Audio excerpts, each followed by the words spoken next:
Coming up on Network Africa, Kenya make history as Supreme Court declares President Uhuru Kenyatta's election win invalid due to irregularities committed by the election board.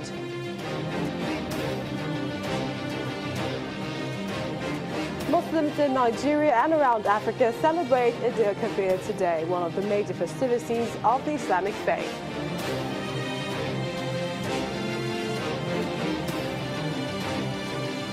Science, technology, engineering and mathematics is an area not usually ventured by women, seen as one woman tries to encourage girls in STEM education.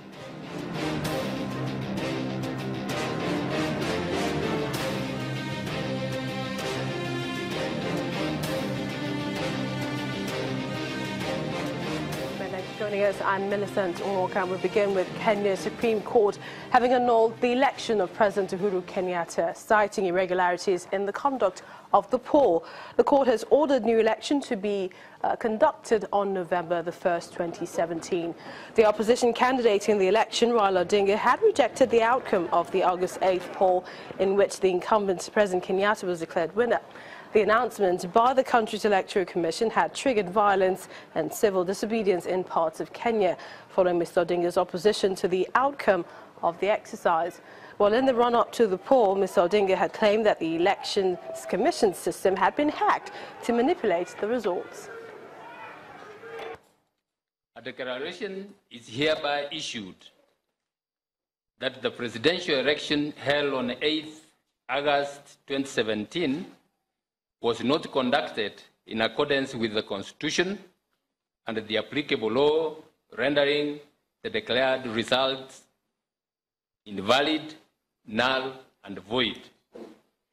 Number two, a declaration is hereby issued that the third respondent was not validly declared as the president-elect, and that the declaration is invalid, null, and void. Third, an order is hereby issued directing the first respondent to organize and conduct a fresh presidential election in strict conformity with the Constitution and the applicable election laws within 60 days of the determination under Article 143 of the Constitution. Well, Kenya's President Uhuru Kenyatta has reacted to the decision by the Supreme Court. He stated that he personally disagrees with the ruling but respects it. He said, quote, "I disagree with it because millions of Kenyans made their choice and 6 people have decided that they will go against the will of the people," end of quote. He was referring to the panel of 6 judges who made the ruling at the Supreme Court that nullified last month's presidential election result. He has called for peace, asking for neighborliness regardless of political affiliation. That it is important for us as Kenyans to be respecters of the rule of law. I personally disagree with the ruling that has been made today, but I respect it as much as I disagree with it. I respect it. I disagree with it because, as I have said, millions of Kenyans queued, made their choice, and 6 people have decided that they will go against the will of the people.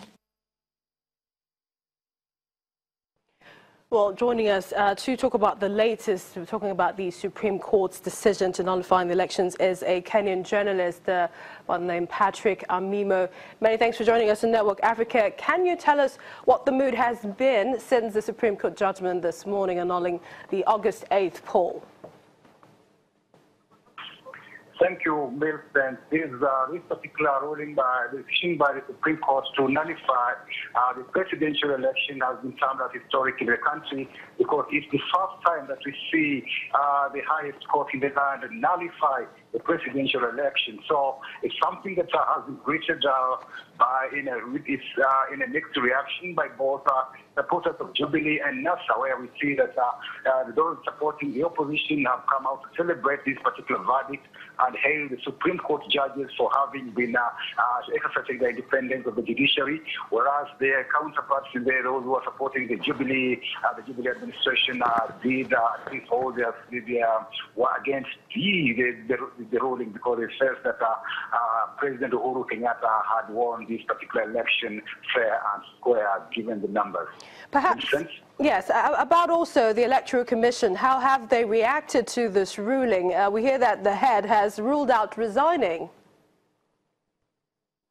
Yes, the chairperson of the Electoral Commission of Kenya, that is Wafula Chebukati, has come out and also said that they'll comply by the Supreme Court's orders to nullify the election and conduct fresh elections within 60 days. So that means by November 1st, Kenyans should be ready for a fresh vote to elect their president. But then he said that the IBC, they want to get a copy of the ruling, the final ruling, where 4 judges decided that this particular election should be nullified due to because it did not comply with the constitution and the election laws. It's only two judges that gave a dissenting opinion. Now IBC wants to study that particular judgment and make a decision. After they study the ruling, they'll now get to know what went wrong.